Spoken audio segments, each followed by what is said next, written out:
සුබ සන්ධ්‍යාවක් වේවා හැමෝටම. අද අවස් වුණා ඔන්න 50න් එළියට බැස්සා මම වේලාසලින්ම හැබැයි අවස් වෙලා තමයි කපිලා අයියා එළියට බැස්සේ. මම නම් පොඩ්ඩක් වේලාසලින් ආවා මොකද ළමයින්ගේ මූණවල පාට කරන්න තිබ්බා. ඉතින් කරවල වැඩන ඔන්න දැන් අපි ඇවිදගෙන යනවා බොලොඤ්ඤා නගරේ. දැන් ඔන්න සේරම හොල්මන් ටික එළියට බයිනවා. හරි ඔයාලට පේනවා ඇති මේ තමයි ඉතාලියේ බොලොඤ්ඤා නගරේ සවස් යාමේ ඔක්තෝබර් 31 රෑ. ඉතින් මිනිස්සු හලවින් සමරන්න මේ විදිහට තමයි යන්නේ. සංසුන්ව නිදාසේ ඇවිදගෙන යනවා පුංචි අයවට මූණවල් පාට කරගෙන. ඉතින් මමත් මගදී එද්දී මූණවල් කීපයක් පාට කෙරුවා. ඉතාමත් සතුටුයි. අපි බලමු. ඔයාලට පෙන්නන්නම් මේගොල්ලෝ කොහොමද හලවින් සමරන්නේ කියලා. අපි යම් බලන්න. මේ ඉතාලියේ බොලොඤ්ඤා නගරේ සිට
ඉතින් මම මේ රෑ වෙලා එළියට එන ගමන් අපේ යාළුවෝ සෙට් එකක් හම්බුණා. මොකද මේ වෙස් මූණු නෑ අඳගෙන නෑ. හැබැයි අඳින්න දෙයක් නෑ. මොකද මේ ඉපිතිලා තියෙන්නේ මේ විදිහට තමයි. මොකද අයි වෙස් මූණු දාන්න ඕනේ නෑ.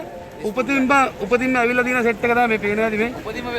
උපතින්ම වෙස් මූණක් තියෙනවා. ඒ නිසා මේගොල්ලන්ට වෙස් මූණු ඕනේ නෑ මේ පේන. ඒ නිසා උලන්නේ අපිට අදින්න ඕනේ නැහැ. අදින්න ඕනේ මේ විදියටමයි ඇවිල්ලා තියෙන්නේ. අලවෙන විදියටමයි ඇවිල්ලා තියෙන්නේ. දැක්කද ඔයාලට පේනවා නේද ලංකාවේ මිනිස්සු මොන විදියට සතුරු වෙන්නේ කියලා මේ වගේ රටවල් වල ඉද්දි නිදාසේ. දැක්කද ආගත්තද? එක වෙලාවට එක මූණෝ. ඒක නේද?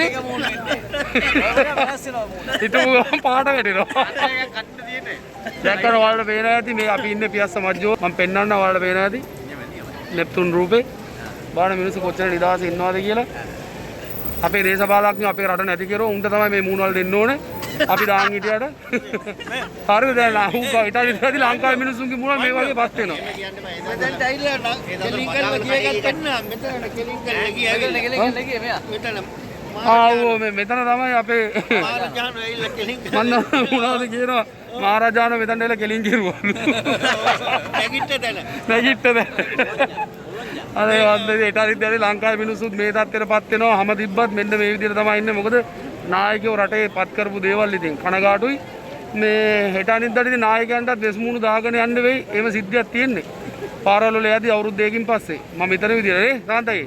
මොකද රටට කරපු දේවල් එක්ක බලද්දි කොහොමරි මූණවල හොඳ මේ ඒගොල්ලන්ට හොඳට කඩේ ගිය කෙනෙක් තමයි. ආයි මොනවද කියන්නේ කඩේ ගියා කියන්නේ සැපට කඩේ ගියා. ඒක දැන් මූණ දෙන්න බෑ. මූණ දෙන්න බෑ. දැන් මූණ අංගක් ඉන්නේ. ගියා ඔක්කොමඩ කඩේ ගියා. අන්තිමේදී ඇහුවේ නෑ. අත් කරා. ඒකනේ. දැන් ඉන්න අවුරුද්දක් කරා මේක දැන් ඉන්නවා. අවුරුද්දක් කරා මූණ වාගින්න වෙලා ඉන්නේ දැන්. ඊළඟ ආඩුව එනකම්. ඉතින් නැවත වීඩියෝ එක අපි හම්බෙමු. Tattoo and travel.